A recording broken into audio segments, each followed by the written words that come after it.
You're listening to another episode of Rig Recon Live. This is episode 3. Today we're going to be talking about foam systems. I'm Bruce Quick alongside Jason Witmier. We do have a special guest today who we'll get to a little bit later, but first let's do a couple housekeeping items. If you haven't already, make sure you follow, like, and share us wherever you get your podcasts. Subscribe to us on YouTube at Rig Recon and follow us on social media at Rig Recon. And then most importantly, make sure you visit our website, www.rigrecon.com, where you're going to get the full library of apparatus content, whether it's how-to videos, technical guides, product guides. You can even listen to this podcast and catch up on all the latest fire apparatus industry news. So, Jason, episode 3, pretty excited here. We're going to be talking about a pretty controversial subject, but I feel like we're bringing in the industry expert on this subject. So I'll introduce Dan Tyrrell. He's one of us here at Safely. He's been with us for a year. He's here as our foam product specialist, and he comes to us with over 25 years fire service experience, including stints as a volunteer firefighter and a foam firefighting instructor. And he's got an extensive background in everything foam, including chemistry, testing, and application. So nevertheless, Dan, thanks for coming on. We're super excited to talk about it.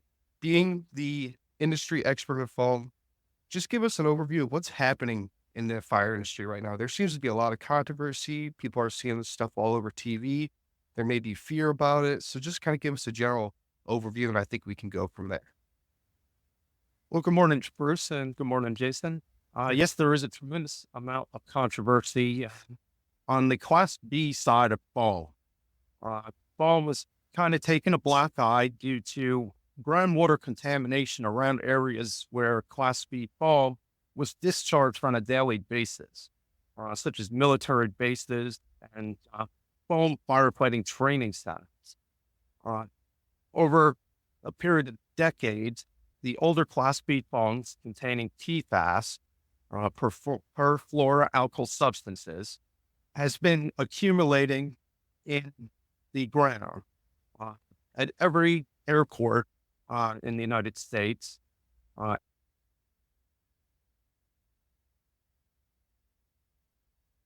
The roof turret, and then use a refractometer to make sure the foam equipment was in fact proportionally accurate.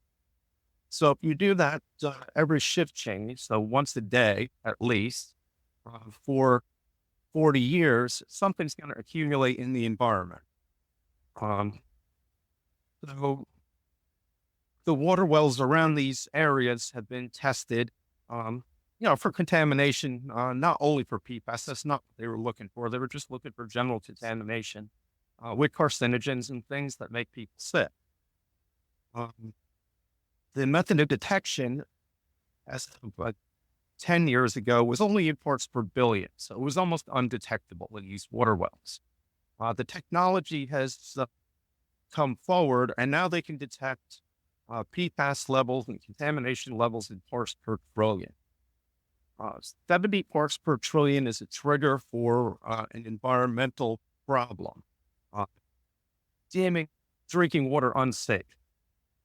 So, the level of detection is so good now that they can detect these minute amounts in drinking water. This led to lawsuits. Lawyers grab onto something that they can use. This is it's proven that there are these contaminants in this groundwater, and they try to sue anybody and everybody that has something to do with it. Still back foam manufacturers and then the manufacturers of the chemicals that are used to make firefighting foam.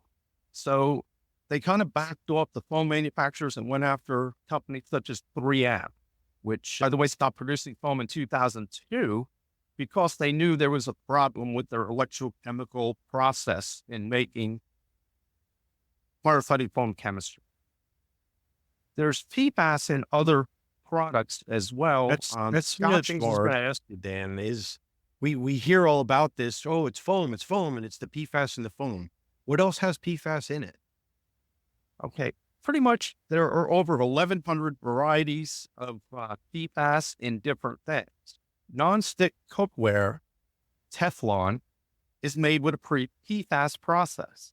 Now, in its Teflon in its normal state is fine. It's, it's a solid in a pan. But everybody knows, you start scraping with a fork over a couple of years and on heat, that stuff's breaking off. And where is it going? People are ingesting it. So that's another source. Food contact paper is treated with a PFAS chemical, so it doesn't leach grease through the bags. So you take, say, a white bag from, a fast food chain with French fries and a hamburger in it. That French fry and hamburger is still greasy, but you don't see it on the white bag, so it has the appearance of being clean. Scotch-Guard is probably the number one contributor by treating fabrics, carpets, chairs, anything that they want to shed water or shed stains.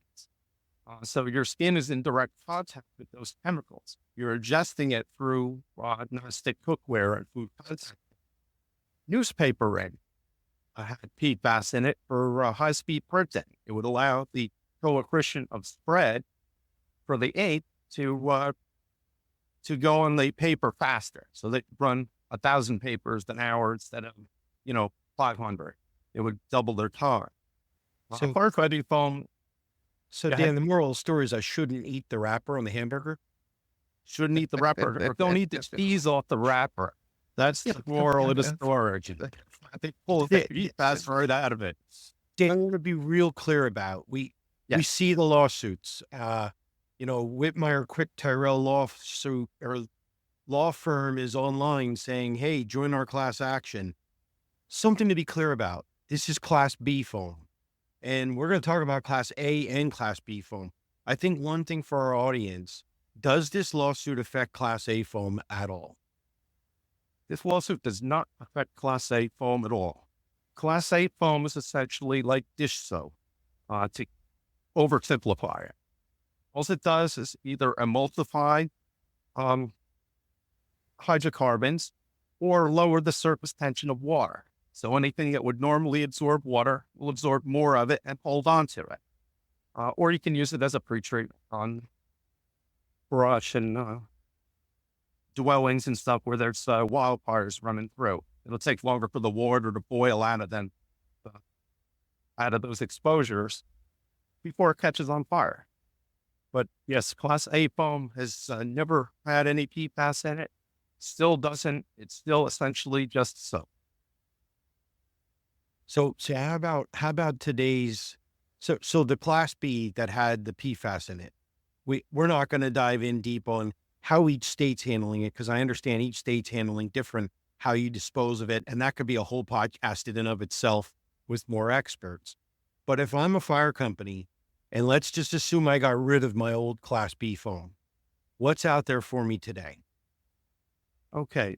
The replacement for Class B foams or aqueous film forming foams, known as AFFFs or alcohol-resistant variants, which are A or AFFFs, have been replaced with a more modern fluorine-free foam. Fluorine is the molecule that allows an aqueous film to form or allow water to momentarily float on oil without getting too deep in it. So now the non-fluorinated foams, which are essentially modified Class A foams, have to use the water weight in the foam blanket entirely to isolate the fuel from the air or to extinguish the fire to isolate the fuel from the air. Application techniques are a bit different. It's sort of like going way back when there was only protein foams that didn't have a fluorinated compound in them. You just have to gently apply it and do your extinguishment. So there's a learning curve. Everybody's on the same learning curve. You have to learn good habits and good foam application techniques.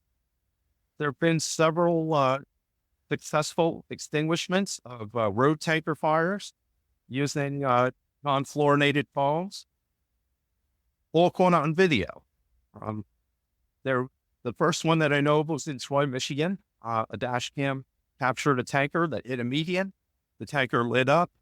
The Commerce Township fire department came out with a foam trailer and their foam equipment. They got set up and were able to extinguish the fire in less than a minute after they were set up. It took them, an hour or so to get everything in line, but they were able to extinguish it. And it's on YouTube. It can be looked up. The most recent one was in Connecticut. Okay. I was just gonna say, just so our audience understands, this isn't like a structure fire. This is a fire that's not easy to put out. So when you say they extinguished it in a minute after they got set up, that's terrific. Yeah, it is. Yes. Full firefighting is not structural firefighting. There's a lot of tactics involved. You have to be at the right distance. You have to know your wind speeds. You have to know your application rate. How much foam do I actually need to put this fire out? In the Class B world, fires are fought by the square foot, not by how many gallons of fuel that there are. So it's everything exposed to the air. You may be able to put a tanker fire out with, say, 100-gallon-a-minute strain at 3%. You may not be able to get close enough at 100 gallons a minute, so you may have to back off and use a 500-gallon-a-minute strain. But the more firepower you use, the quicker the fire is going to go out, as long as your application technique is good. Go ahead and tell us about that recent incident in Connecticut. Okay, the recent incident in Connecticut was in New Haven on I-95. A tanker truck had to avoid its stopped car on the highway and ultimately hit a bridge in Butler. And the truck lit up. It was sort of under the bridge and sort of outside of the bridge on the other side. New Haven Fire Department brought in a tower ladder and tried to put the fire out with water from a smoothbore nozzle. And what they did is they spread the fire around quite a bit. Companies nearby, King Industries, who makes chemicals of all manner, has foam units on standby. The fire brigade chief came out with their small foam rig. And once he was set up, he was able to extinguish the fire in less than a minute also and save 2 compartments of fuel on the truck. Not that that's important, but they didn't lose the whole load. The foam worked that efficient to put that fire out. The bridge, however, was lost. They had to demolish it. It is important for our environment that they burn those other 2 loads. Yes. Yeah, correct. It makes less non-specific hazardous waste that has to be remediated. The more foam you put down, and the more fuel that there is, the more dirt that needs to be dug up and disposed of. So there's great cost involved in that as well. It's not only the environmental side, but it's also the cost-wise. Somebody's got to pay that bill somewhere along the line. So the faster you put the fire out and the longer you keep the vapor suppression down or remediation crews arrive, the less foam you use and the less environmental damage there is. So far we've covered the fact that Class A is safe. Class A is not affected by this. I don't think we can say that enough. Class A is good. Right. And now we've covered the fact that there are safe Class B foams out there. The next question becomes, we build foam systems at Safe Fleet here. We have our turbo foam. We have our Foam Pro systems. What can we do with these new foams? I hear talk all the time about how heavy is the foam. Talk to us about what viscosity means and how foam actually moves. Okay. Class A foam moves like water. So any place that water will move, Class A foam will move. It's usually a non-issue in any foam system. Our foam systems are designed for Class A foam primarily. In the larger systems, the 2001, 2002, they can accommodate Class B foams. Foam uses a measurement, as all liquid does, in what they call centipoise, or CT, CTS. What that is a spindle, sort of like a drill bit, that spins at a certain RPM and it's dipped into the liquid.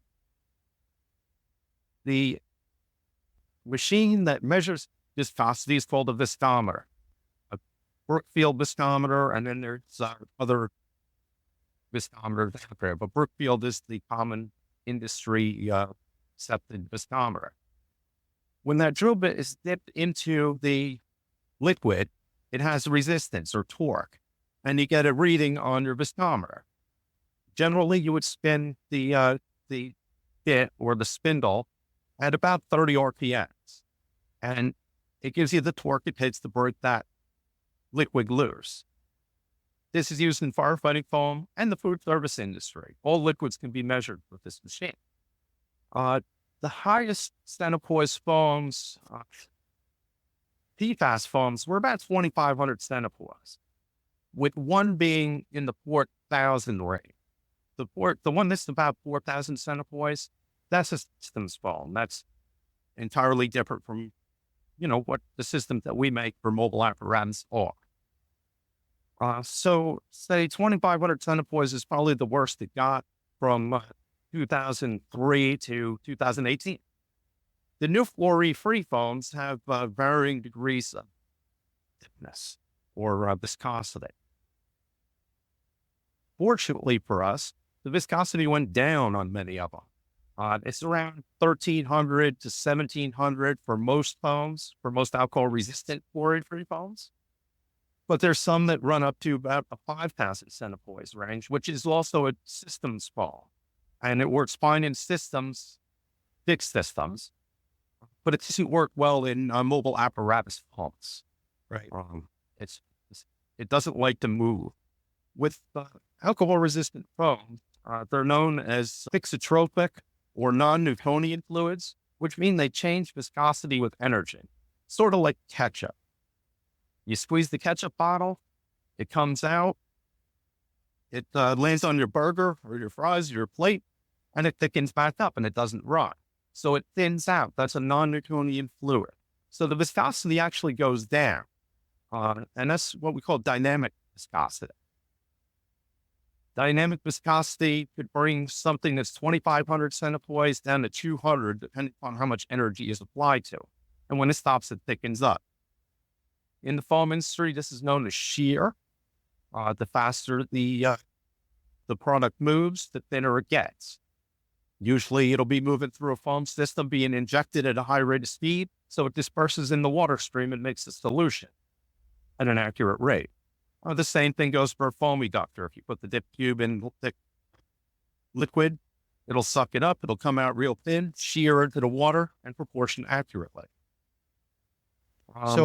So when you talk about a Foam Pro 2000 series or a turbo foam system, what's the recommended maximum centipoise that system can flow?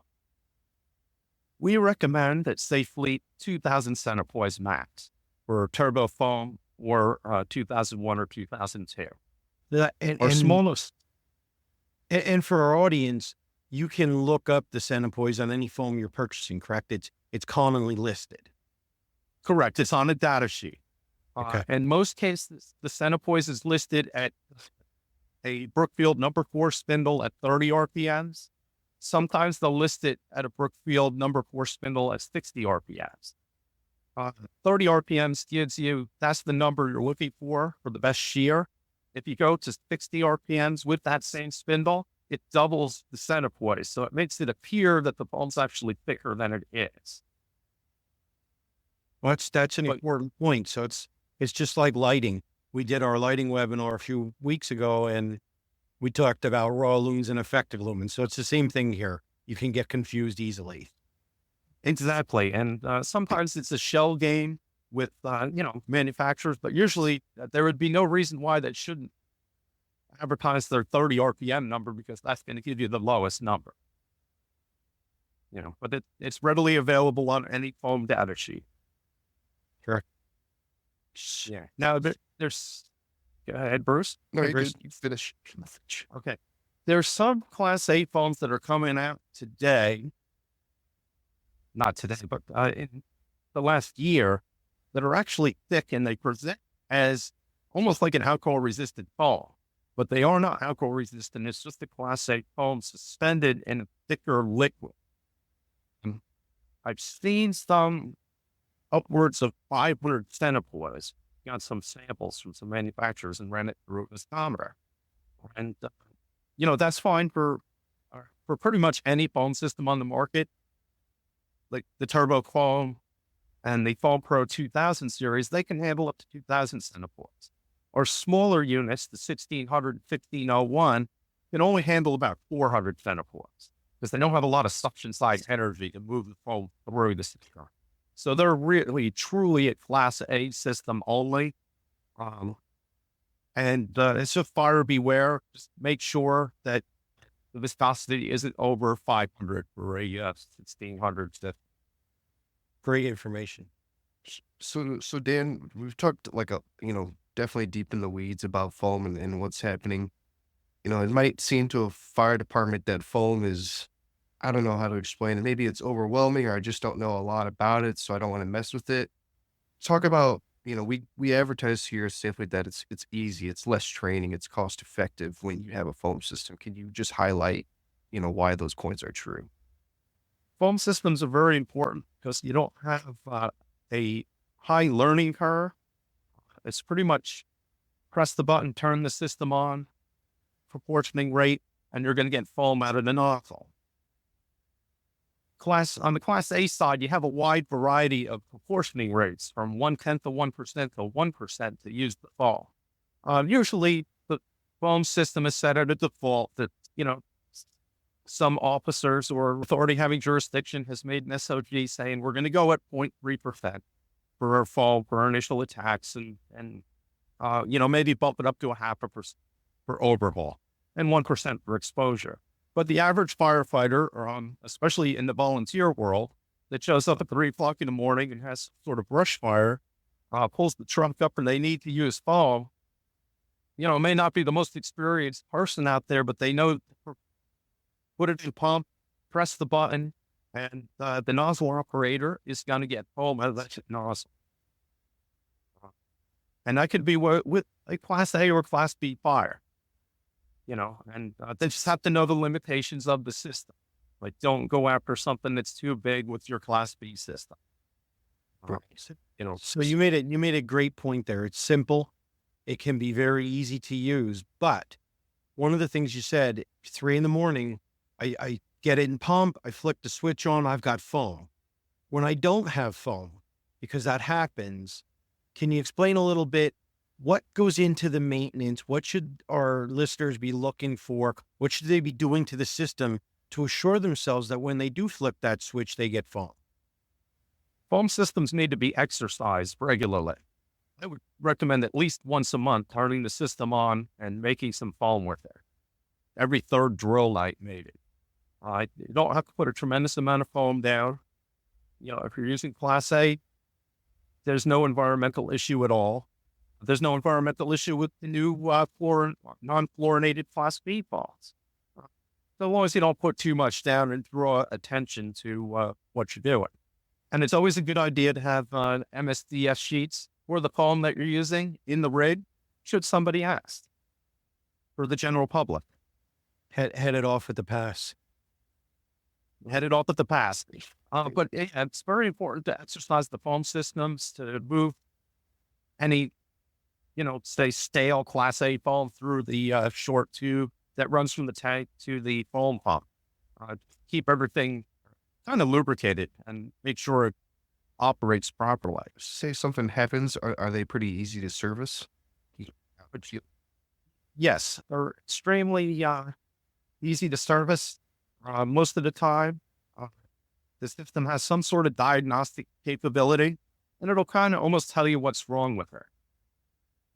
The firefighters don't, or not supposed to, try to repair stuff without some sort of, or somebody that's assigned to do maintenance. That person is usually pretty familiar with this type of system, and it's easily repairable. Most common type of problem you may see is flow meter, the water flow meter, not registering. So the system won't come on if it doesn't see water flow. However, on the turbo foam and foam pros, we have a simulated flow mode. So we can bypass the paddle wheel should there be something wrong with it or suspect something's wrong with it. The system will still come on and deliver foam at a rate based on 100 gallons of.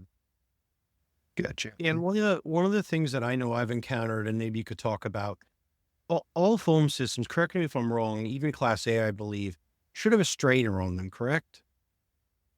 Absolutely. A strainer is a must, especially in the Class A system, because you're trying to squeeze a very minute amount of liquid through an orifice, through a pump that's sensitive to debris. So it's important to absolutely necessary, not important, it's absolutely necessary to have that strainer in the So it's something for our audience. If you have a foam system on a rig, you want to check that strainer quite often, clean it out, make sure it's serviced. But if you go to check that strainer and you say, hang on, we don't have a strainer in our system, at that point, Dan, you would recommend that they go to a service center and get a strainer added to the system, correct? absolutely. The strainer is a must. The debris that comes through poly tanks could be just shaving from when they made the foam, and that will destroy a small foam pump. They will not go through the pump. It may be rebuildable, or you may have to scrap the pump and actually replace the pump head to make it work again.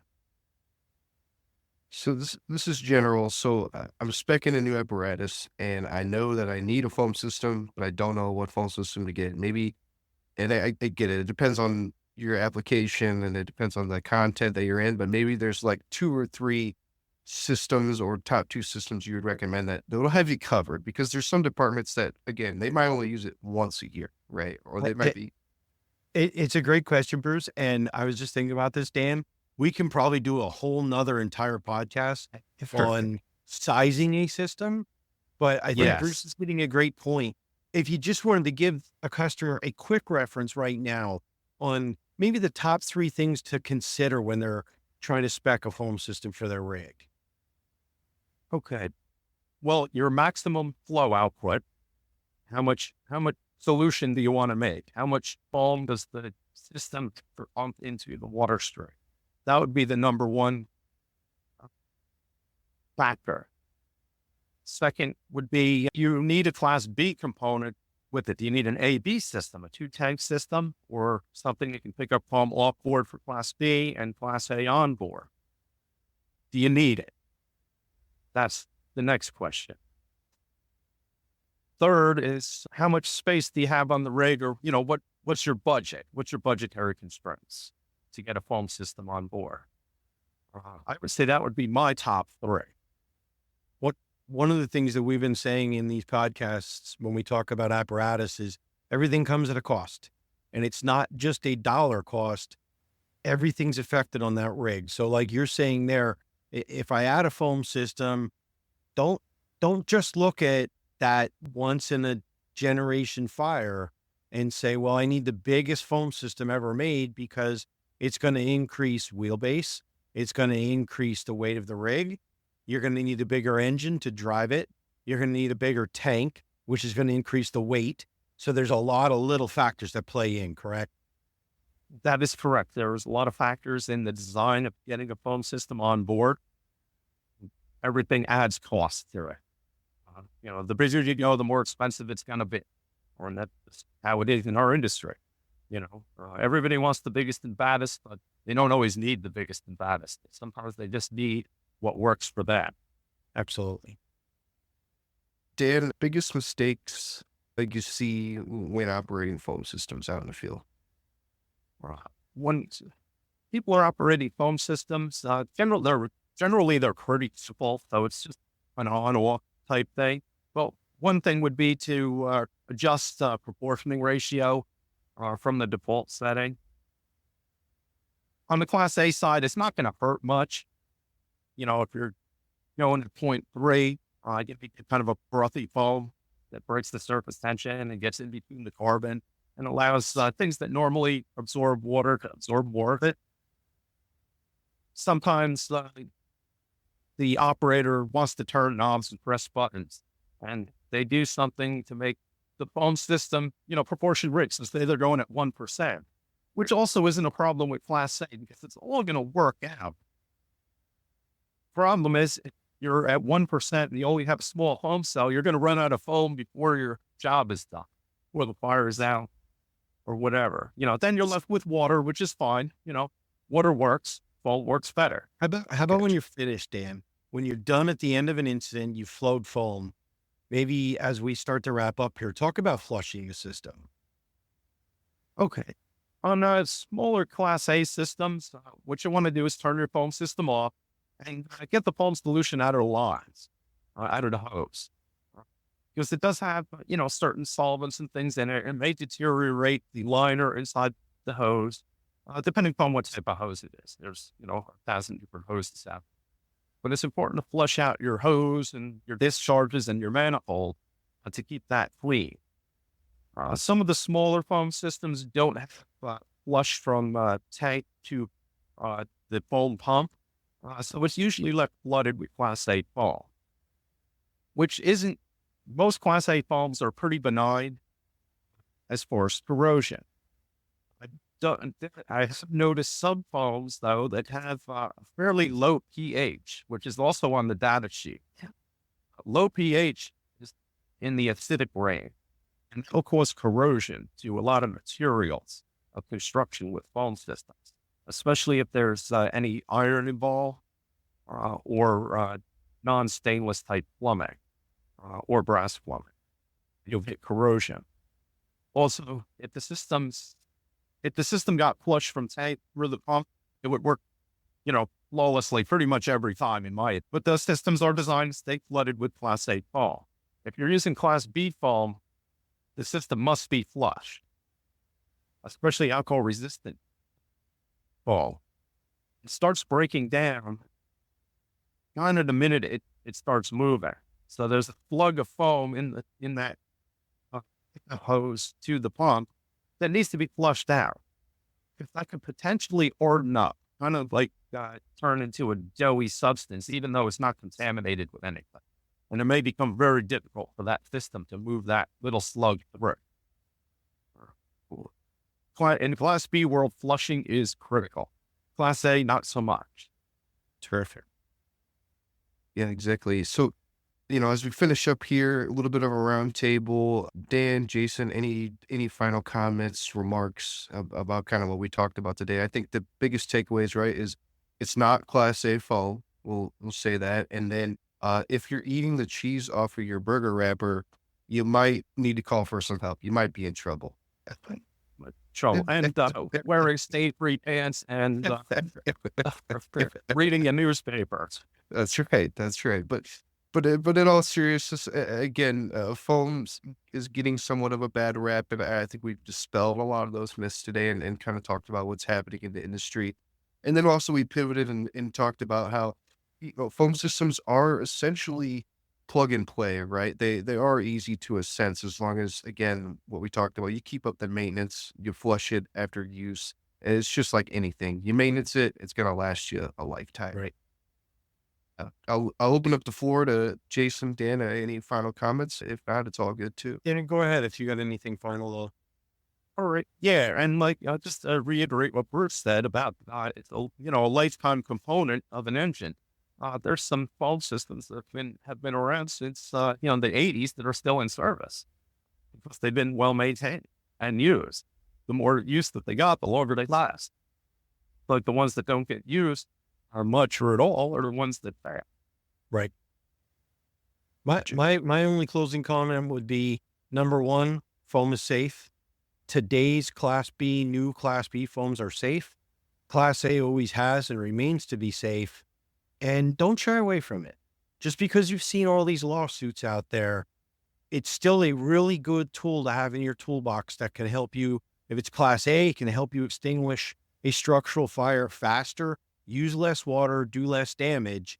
And if it's Class B, if you've got a Class B type fire, you need that Class B foam. So don't be afraid of it. The new stuff does work. Yeah, no, thanks, Dan. I think this is one of those episodes that's really going to be key, and I think there's a lot of great information out of it. I think it might be one of those you have to listen to maybe a couple times because you're going to find something new each time. So I really appreciate your time today, Dan, and I'm sure we'll be talking to you down the road as well. So this concludes another episode of Rig Recon Live, where we talked about foam and all things foam included. If you haven't already, make sure you like, follow, and share our podcast wherever you get your podcasts. Subscribe to us on YouTube and follow us on social media at Rig Recon. And if you haven't done so already, visit our website, www.rigrecon.com. We do have a foam product guide. We have a whole entire section dedicated to talking about foam and foam systems and the safety of foam. So if you like what you heard here, you could read more, you can watch more videos on rigrecon.com. Until then, expect the best.